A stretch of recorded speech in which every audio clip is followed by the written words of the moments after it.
ចាសសូមជម្រាបសួរពុកម៉ែបងប្អូនចារីករាយស្វាគមន៍មកកាន់វីដេអូថ្មីរបស់នាងខ្ញុំចាថ្ងៃនេះសូមនាំអារម្មណ៍ពុកម៉ែបងប្អូនមកទស្សនាប្រាសាទតប់ខាងលិចដែលទៅបនឹងជួសជុលហើយថ្មីនេះចាប្រាសាទតប់ខាងលិចកសាងឡើងនៅសតវត្សទី10ស្ថិតក្នុងរចនាបថបន្ទាយស្រីចាប៉ុន្តែក្រោយមកត្រូវបានកសាងបន្ថែមទៀតនៅសតវត្សទី13ដល់សតវត្សទី17ចាហើយប្រាសាទតប់ខាងលិចនេះដែរមានខឿនដើមសង់អំពីថ្មបាយក្រៀមត្រូវបានរៀបចំថ្មភក់មួយជាន់ពីលើចំណែកតួប៉មកណ្ដាលក៏បានកែកុនដែរដោយរក្សាទុកផ្នែកចម្លាក់លម្អផ្សេងដូចជាផ្តែរនិងសសរធ្វើអំពីថ្មភក់ពណ៌ផ្កាឈូកចាព្រមទាំងសង់បន្ថែមនៅតួប៉មចំនួន2នៅសងខាងបន្ថែមទៀតតួប៉មទាំងអស់នោះគឺសុទ្ធតែមានចម្លាក់រូបព្រះពុទ្ធសាសនាចានៅសម័យកណ្ដាលសាងខឿនទ្រវែងមួយតពីខឿនចាស់មកខាងកើតហើយនៅចុងខាងលិចនៃខឿនថ្មីនេះគេឃើញមានសំណង់បល្ល័ង្កព្រះធំមួយចាហើយដោយសារតែអាយុកាលកត្តាធម្មជាតិនិងការខ្វះការថែទាំរយៈពេលយូរបានធ្វើឲ្យប្រាសាទនេះរងនៅការខូចខាតស្ទើរតែទាំងស្រុងតែម្ដងចារហូតមកដល់បច្ចុប្បន្នក្រោមការចំណាយពេលជួសជុលអស់រយៈពេលជាច្រើនឆ្នាំប្រាសាទតប់ខាងលិចនេះក៏បានក្រោកឈរយ៉ាងរឹងមាំឡើងវិញចាបង្ហាញនៅសោភ័ណភាពសម្រស់ជាទី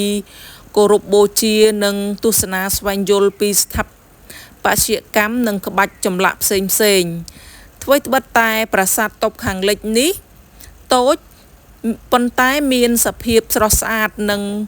គួរជាទីចាប់អារម្មណ៍ទាំងប្រាសាទនិងធម្មជាតិនៅជុំវិញចាអញ្ចឹងប្រសិនបើពុកម៉ែបងប្អូនចាមានពេលវេលាកុំភ្លេចអញ្ជើញមកទស្សនាប្រាសាទតប់ខាងលិចនេះផងចាគឺបានរៀបចំជួសជុលបានយ៉ាងស្រស់ស្អាតមែនទែនចាហើយប្រាសាទតប់ខាងលិចនេះគឺស្ថិតនៅខាងលិចប្រាសាទបាយ័នចាចន្លោះប្រាសាទបាយ័ននិងខ្លោងទ្វារតាកាវបងប្អូនជិះឆ្ពោះមកកាន់ខាងលិចប្រាសាទបាយ័នចាចិត្តដល់ខ្លោងទ្វារតាកាវបងប្អូនងាកមកខាងឆ្វេងដៃនឹងឃើញស្លាកសញ្ញាគេដាក់ថាប្រាសាទតប់ខាងលិចចាអញ្ចឹងប្រសិនបើមានពេលវេលាចាបងប្អូនកុំភ្លេចអញ្ជើញមកទស្សនាផងចាដើម្បីជាការលើកស្ទួយនៅស្នាដៃរបស់បុព្វបុរសខ្មែរយើងចាហើយប្រាសាទនេះដែរក៏មិនសូវមានភ្ញៀវជាតិនិងអន្តរជាតិចាគាត់ស្គាល់ហើយអញ្ជើញមកទស្សនាទេចាដោយសារតែប្រាសាទនេះគឺមានផ្លូវចូលដីលំទូចចាហើយស្លាកសញ្ញាឈ្មោះនៃប្រាសាទគឺមានទំហំទូចចាបើសិនបើយើងមិនចាប់អារម្មណ៍គឺមិនដឹងថាមានប្រាសាទនៅទីតាំងនេះទេចាប្រាសាទនេះទូចពិតមែនប៉ុន្តែក្បាច់ចម្លាក់នៅលើប្រាសាទគឺស្រស់ស្អាតមែនទែនចា